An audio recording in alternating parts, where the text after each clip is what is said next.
This is Hitler again. Okay, so I started seeing these creatures and human beings, and I realized that whatever love is, or joy is, or peace is, they don't know, because they use it but as suppressions for the anger and sadness that they experience inside themselves. And I noticed that all human beings were angry or sad, or full of hatred. And especially during that time when I existed, you know, it's basically it's understandable. And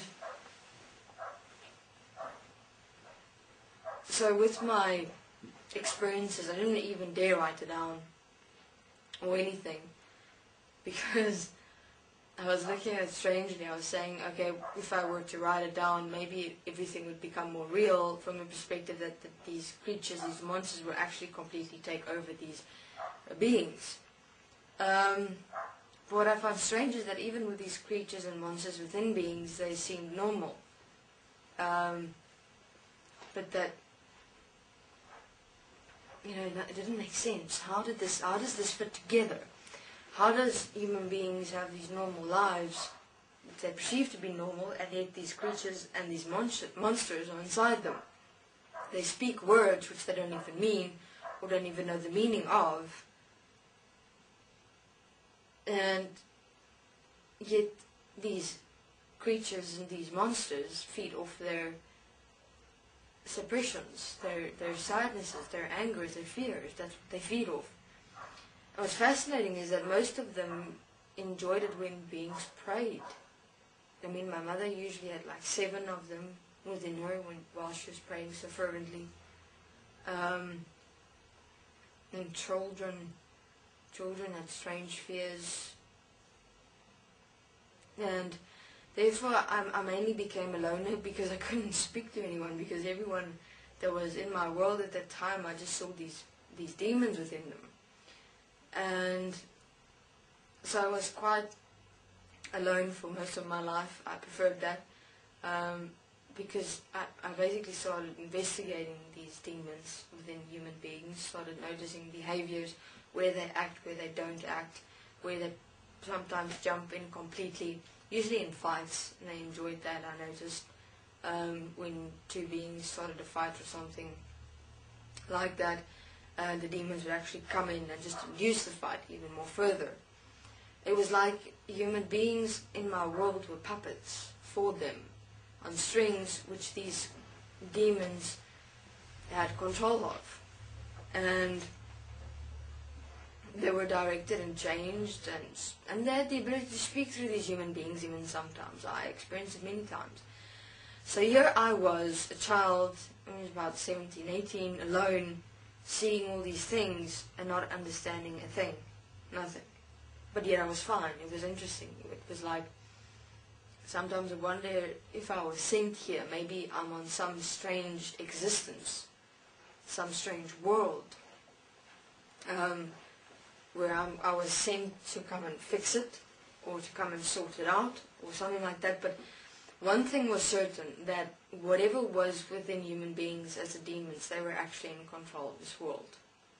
They were that which was standing before that which the human beings really was, as what I saw myself to be. I would define it as life. Let's call it life, because it was in the trees as well as me. But I knew there was something. But not even the human beings were aware of it, because they were not human beings. They were demons speaking, but the human beings weren't even aware of it. So it's like, but then who are human beings then? That was my question. If these demons speak through them, influencing them, feeding off them, and I see them back there somewhere suppressed, then what is speaking? And that's when I started seeing these systems inside human beings. Now what it looked like was, you had the being, which is called the life essence, as who they were as me, within the solar plexus area, back there suppressed. There were like these 7 strings pulled up from their essence up into their head, with these 7 lines crossing the mind area, and within that there was a system that was linked to the eyes, the mouth, they had everything in the middle of the brain. Now I saw this, and I realized that, and of course down the spine, and it was like a system inside these human beings. And then that source that I'd seen, that life essence, was somewhere at the back there, and it had these strings connected to the system. And I realized that, oh my God, these people are systems. Human beings are systems. And I kind of like looked inside myself, you know. Oh, usually to make sure I'm clear, I usually stand in front of the mirror and look inside my own eyes to see if I'm clear. It's the only way I knew how to look, because everything I'd seen was through human beings' eyes. And you know, then I went, oh my God, what is going on here? Because now for me, you see, it wasn't really a fearful matter, because everything, God, looked like pictures, you know, and I knew I couldn't be harmed. I interpreted everything as pictures, so for a while I really believed myself to be in a picture world. Everything just looked like pictures. And I played with it, it was fun. Sometimes I wondered if I could maybe color myself in differently or change my shape. I tried that, with no success of course. But that's how I interpreted everything. And I started looking at these human beings, and so what happened is these systems are talking, and every time the system would talk, it would extract like a little bit from the life force essence within the human beings, and would start extracting it, and then it would use that to speak, use that to express emotionally, use that to express a feeling, use that to laugh, everything, anything or any movement of a reactive expression. Reactive expression is both feelings and emotions or communication. Because everything in this world is reactive. You know, something happens and a reaction occurs. It's not a participation. It's not an expression.